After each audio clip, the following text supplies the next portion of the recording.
Welcome to Jared Scott Outdoors. This YouTube channel is dedicated to getting our youth more involved in the outdoors. To do this, I'll be out with family and friends doing all sorts of outdoor adventures. This week on Jared Scott Outdoors, we are summiting a peak. Now, we are in Bonneville County, so we're actually not too far from Palisades Reservoir, and we're going to summit Mount Baird. And the reason I had initially planned on hiking one of Idaho's 12,000 foot peaks. However, there's a fire that broke out on that side of the state and everything's kind of covered in smoke. And who wants to go summit a peak when you can see some big views and all you see is smoke?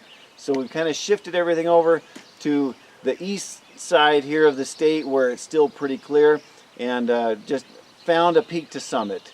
So Baird Peak is the highest one in Bonneville County. It's just about 10,000 feet, a little over 10,000 feet. However, it's still a 4,000 foot elevation gain kind of a hike in about 4 miles. So this is a pretty good hike. We can see it up there. It's up there pretty good. So let's get after it.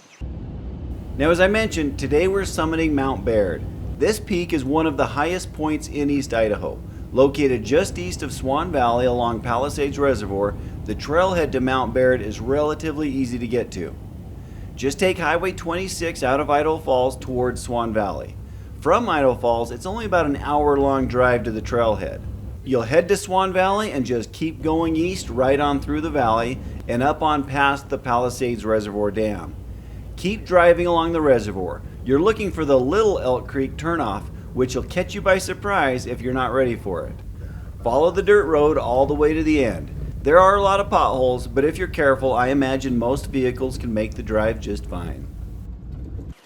We didn't get as early a start as I wanted, so we didn't waste any time getting on the trail. There is no sign that references the peak, as this is not necessarily a super popular destination. Everything I read online says that it was about a 9-mile round-trip hike with about 4,000 feet elevation gain, so not a hike to take too lightly. Well, this is not a regular destination kind of summit, so there's not a lot of information out there on it. As far as water goes,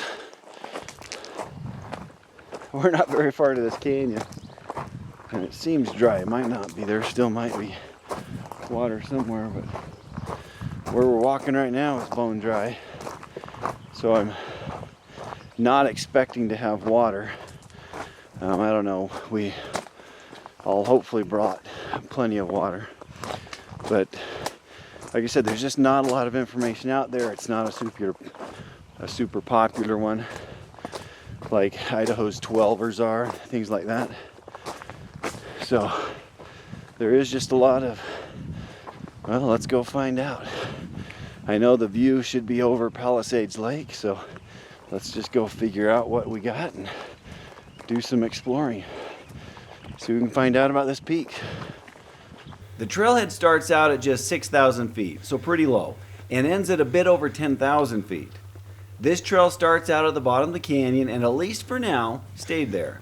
It's definitely nicer in the bottom because it's cooler in that part of the canyon. That being said, I was glad to see that it wasn't so thick in the bottom that you couldn't enjoy the scenery. For the record, we did run into water only one time. Less than a mile up, and it was only for a small area. Hey, there's water. Where's it been this whole time? It was obvious that water comes out of the canyon, but apparently it's running underground for most of it, because we never did see water the entire rest of the hike.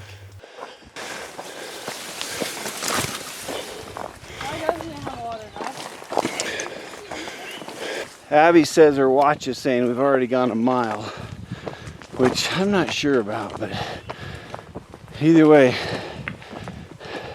she does have a valid question on where's the incline coming, because right now it's a gradual incline, definitely not 1,000 foot per mile.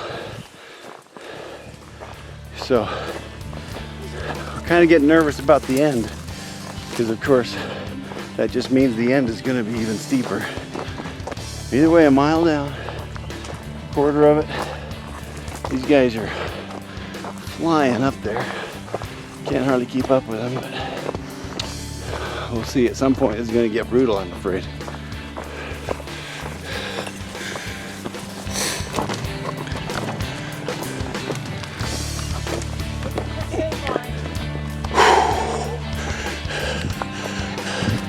spoke too soon.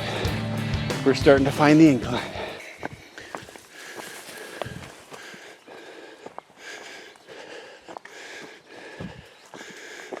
So I did expect to be in the shade a little bit longer, because you pretty much follow this little elk canyon for a long ways and up the bottom, but it's really not up the bottom. It's now shifted over to the side, which is giving us a lot of sun exposure suddenly.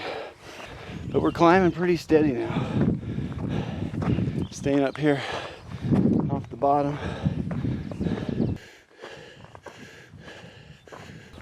Well, I know I'm breathing heavy, and I'll be reminded when I'm editing, because the closed captioning will come back saying heavy breathing across the bottom.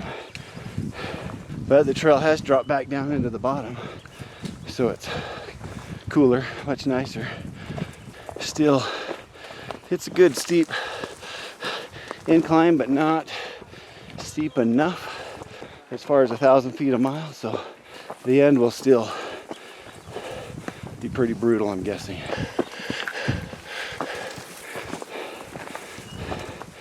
And you know, just so you know, the camera's right by my face, so it sounds like I'm breathing heavier than I really am. After what I would guess to be the second mile, we finally opened up into the more open basin. This was really pretty country that we could now appreciate more since we could see better. We could also see the saddle way out in front of us, where I knew the trail was going to go through. This whole thing has been rather pretty, but when it opens up like this, it just adds a new dimension. Just makes it cool. Makes you want to kind of keep an eye out for deer way up on the slopes. But once you kind of broke out of that bottom, it's really nice up there. At times we were walking through the dry riverbed and even over recent washes full of dirt and rock from the steep ridge to our right that obviously had a heavy spring runoff. But when we weren't in those rocks, we were walking through meadows full of greenery and all kinds of flowers. I'd have to say this was probably the prettiest part of the hike. It was also not as difficult for the time, because up ahead it was going to get steep again. So as we're coming up into this bowl, the trail will actually go up into this saddle somewhere, and somewhere between here and there it splits. One to the left, we've got Sheep Creek Mountain, one to the right, and that's up to Mount Baird. So we're going to take the right, but we're actually passing right now. Mount Baird should be over here, so we're passing it kind of to the northwest. Go past it up to this saddle, and then we'll cut back to the peak.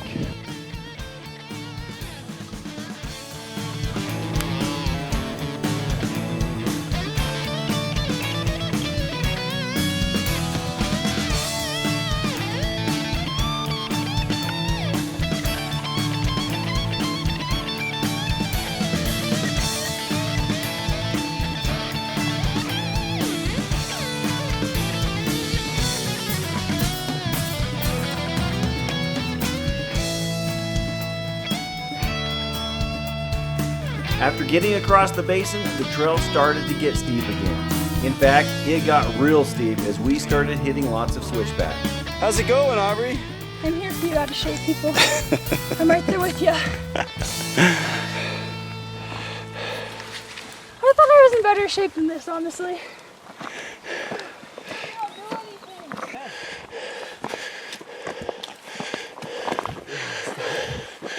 That was a bugger. Yeah. Luckily, it only gets easier from here. Oh, yeah? Yeah.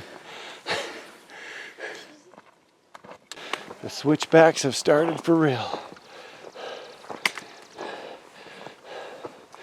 The climbing vertical feet has started for real.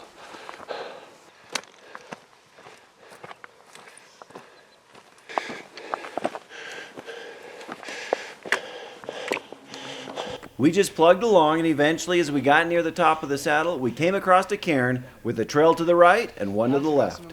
was. All right, so we're about 3 miles in. I think we about have a mile left. There's a rock garden right here, and that's where you take the split and you go to the right. So I pulled out my Topo Maps app, and at this junction we're actually a little over 3 miles in and about 2,800 feet elevation that we've gained, which only leaves 1,200 feet and maybe another mile or so. So we've actually done pretty well. I think we've done the 3.5 miles and 1 more mile left. So peak is right there in front of us. Actually looks a little more intimidating than I expected. That final push. There's going to be some rock scrambling. All right, so we can come up here on this side or we can come up on this side. The one recommendation I was able to find online recommended going to the northwest side. So we're going to come up here to the left and then go. From what I understand, the trail pretty well just disappears up here. And you just kind of make your own way up. So we will get moving. The deer flies have suddenly just started hammering us. So I got to get moving. But anyways, from here on out, I think it's find your own path up to the top. When you're not doing a popular peak, that's kind of how it works. As we headed on up the slope without a trail to follow, it seemed like the kind of hiking you do when you're just out hunting deer or elk up in the high country. Well, we did pick up a trail again. Looks like maybe it went through the bottom of the meadowy section and just kind of disappeared. So we'll follow it for as long as we got it.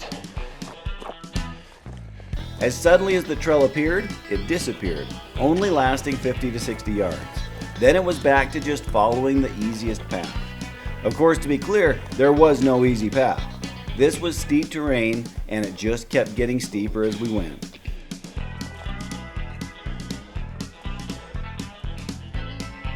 As we made it to the Knife Edge Ridge, the view suddenly opened up even more. All right, I don't know about my kids, but that last little section, getting up here, kicked my butt. I think they just haven't let me rest. What about you, Cade? He's an old man. He's trying to learn how to hike, you know? I'm pushing, I'm getting close to 50. I'm trying to keep up. 50, that's terrible.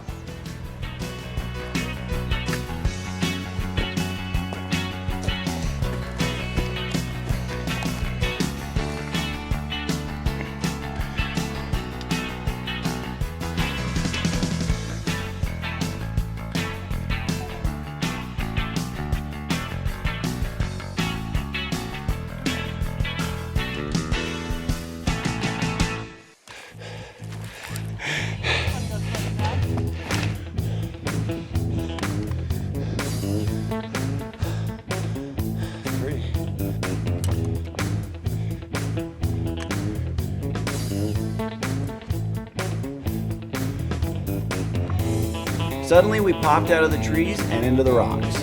We were close, but still had a little rock scrambling to do.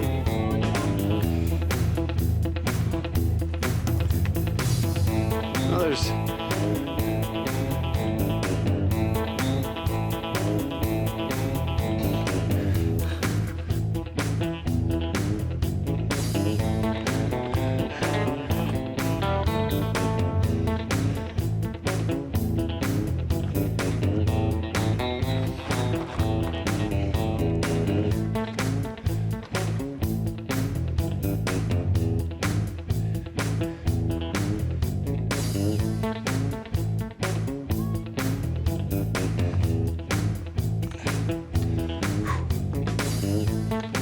This was some cool country, and once on top, we were fortunate to spot a group of mountain goats bedded up right below us. When they saw us on their mountain, they chose to pick up and split. So even though it was brief, it was fun to see them. All right, so we made it up here. It's a pretty good 5-mile hike. Compared to another hike that I done, Leatherman, it wasn't as bad. It was just a few rocks, but not near as bad as Leatherman was. Well, we finally made it up here. I had my watch running the whole time, so we were able to figure out. It took us about 3 hours to get up here, which we were expecting a little longer, so we kind of cruised about 4,000 feet and it ended up being about 5 miles, but overall it was a really good hike. First summit, it's a good one, not too hard, not too long. Enjoyed it. All right, so we made it up here. The little bit I found online, I thought that the rock scramble part was going to be a little bit worse. And it was actually not bad at all. There was one little part where you had to, use your hands, but outside of that, it was actually a little safer, a little easier than I expected. But it's definitely cool country. I'm glad I came. As you can imagine, the view was amazing. All right, there you go, summiting Mount Baird. We had a good time out here, a little over 10,000 feet, and it turned out a little, about 5 miles once you do all those switchbacks and whatnot. However, highest peak in this area, not too bad. I thought we'd be the only ones here today and in the near future. However, even this morning there was 3 people that signed the book today, and we didn't even see them, so I'm not even quite sure where we passed them, but there are more people that come up here than I expected. I can see why. The view is pretty cool. You can see Palisades Reservoir, and it is the highest peak here in Bonneville County, and it's just a really fun hike. It's not so tough that you're going to go home really just beat up, but just having had a really good experience. If you liked what you saw, please subscribe to the Jared Scott Outdoors YouTube channel.